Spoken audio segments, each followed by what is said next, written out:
What's the status of the stabilization fund? There's no fund.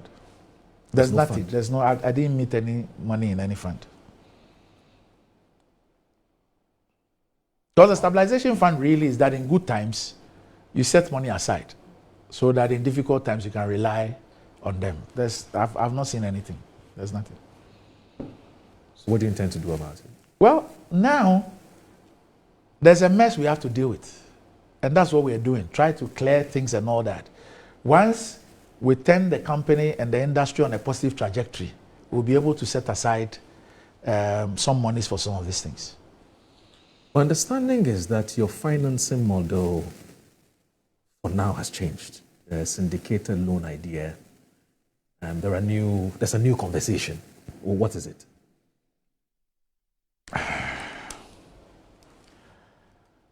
It's a bit difficult, but sometimes some truth has to be told. Ordinarily, this is not something that I would want to speak about in public.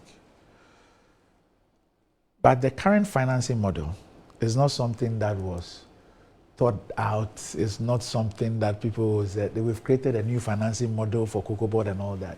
Look, I've told you 23, 24. Yeah. What happened? For the first time in the history of COCOBOD, COCOBOD has done syndication for 32 years.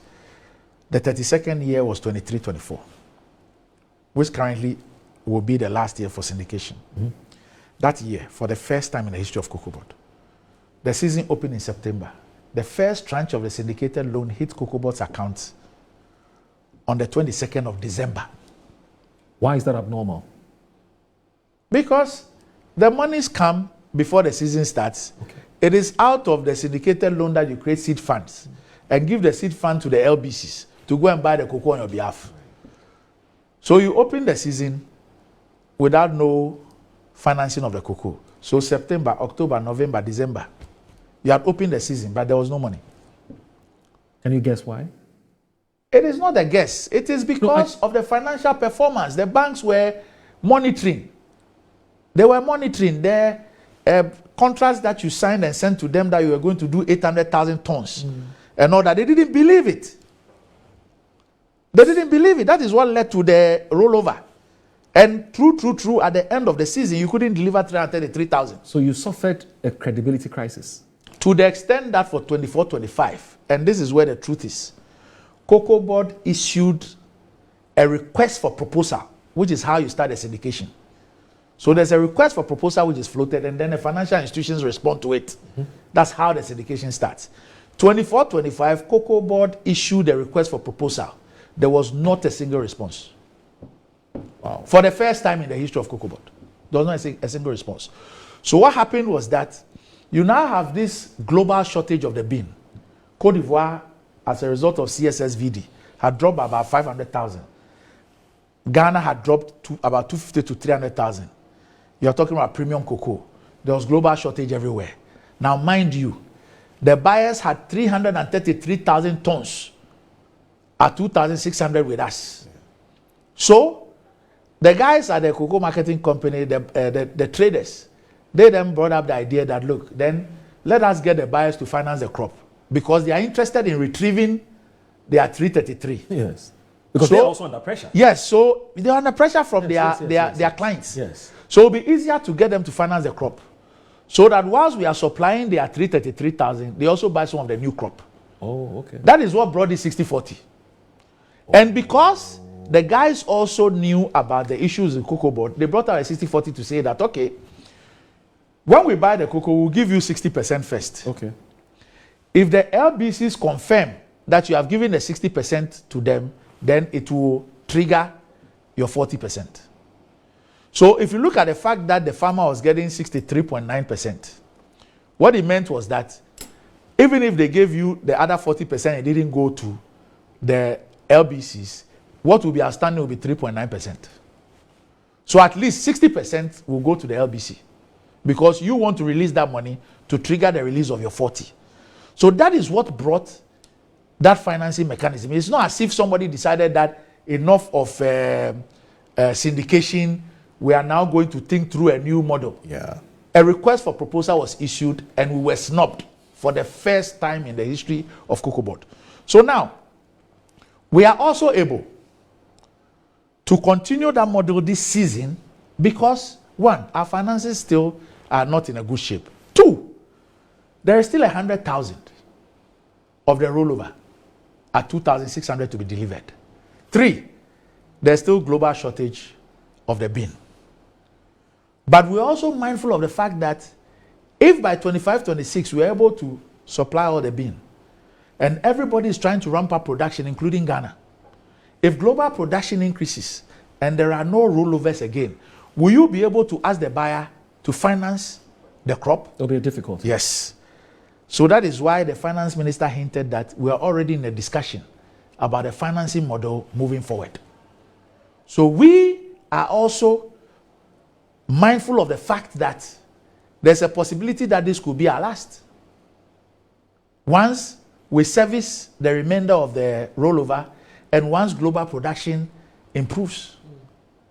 Because the only reason why the buyer will be interested and will want to take up the financing cost in financing your crop is because, like they say in Chiniwakim. Right. Okay. Last year, there was a lot of talk about a pension scheme for cocoa farmers. The NPP touted that as one of their achievements, that they've conceptualized, the whole idea and plans were far advanced and so on and so forth. Talk us through where the status of that, as you have come to know. There's no pension scheme for cocoa farmers. There's nothing. There's no pension scheme. I've seen the procurement of a consultant. I've also seen a budgetary provision for some money, but there is no pension scheme. Whether it is a pilot, there's no pilot, there's nothing. And when I asked the technical people there, they said, well, it hit a snag because the farmers did not accept the fact that they had to make a contribution to the scheme. And they thought that COCOBOD should take the entire load. And so my question was, what was the level of stakeholder engagement, for which reason certain pronouncements and announcements were made, which created the impression that there was a pension scheme in place for farmers. So there's nothing. We now have to engage, other people. Maybe we might even speak with the consultant that was engaged then to also find out a lot more. And then try and engage other people, bring in actuarial scientists and all that to help us understand the thing. Pension schemes are not things that you just speak about. You and I are on SNIT pension schemes. We know that it is structured in a certain way. You must contribute for a certain number of years. How much you contribute determines how much you get. There's the issue of your best 3 years and all that. Looking at the profile of the ages of farmers and all that. How is that kind of pension going to be structured and all that? Looking at how farmers' income comes in. We are paid maybe on a monthly or weekly basis. And there is a calculation and all that. So the issues in determining a pension scheme for farmers is not as easy as people want to put it. So it's something that we want to explore again. We want to engage again. We want to engage all the stakeholders. And then we'll be able to come up with a position, whether it is feasible or not. And then we can take it from there. But there is no pension scheme. Yes. I see. This is revealing. But again, we understand that you are giving free insecticides, free spraying machines, free fungicides, free flower inducers to farmers. Why are you doing all of these? It is to improve the yields. Okay. It's to improve the yields. It's to help with the agronomy practices. It's to make sure that we're dealing with both quantity and quality as far as the yields are concerned. The government believes, from a policy point of view, that this is how it can deliver on higher yields and of better quality. And we are implementing that. Tell us about the cocoa traceability system. What is this idea? Okay. So to put it simply, you'll be able to trace any bag of cocoa or any cocoa. You'll be able to trace from the farm gate where that cocoa was harvested, straight up to the port of shipment. That's all. So I'm saying simply. Simply. So if you take any bag of cocoa, you'll be able to trace it to Mora Audu's farm gate. That this is the source of the cocoa. Oh, okay. And the European Union has come up with deforestation regulations, which is called the EUDR. And it will take effect from the 31st of December. And so this traceability system is to ensure that we know that the cocoa is not coming from a farm that practices child labor or an area. It's not coming from as a result of deforestation, because these are things that Europe is strongly against. And so that's why it's called traceability. So you're able to track, you're able to trace. So, for example, if cocoa is, once the cocoa is graded and sealed, if it is smuggled from Ghana, you'll be able to trace that this cocoa is not from Togo, it's not from Cote d'Ivoire, it's from Ghana, to the extent that it's graded and sealed. Oh, okay. Yes. And so it gives an assurance to the European market that, in fact, the cocoa that they are importing is not a product of child labor, is not a product of deforestation, is not a product of all the things that they frown upon. And Europe is a destination for 60% of our cocoa exports. So it is extremely important that we are able to meet the deadline for this European Union deforestation regulations. Like I said, it's 31st December. We want to start with the opening of our season on Thursday. Right. And so we've done the dry runs with the top 8 LBCs. We've done with the other LBCs as well, just to be ready for it. This is the first time. There might be some hiccups. We don't expect things to be major, but then we'll be able to smoothen things as we go on.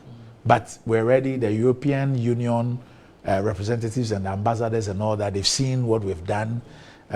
They have applauded us for where we've come so far. This is something that started from the previous administration, and we are continuing. And so we expect that we'll be ready.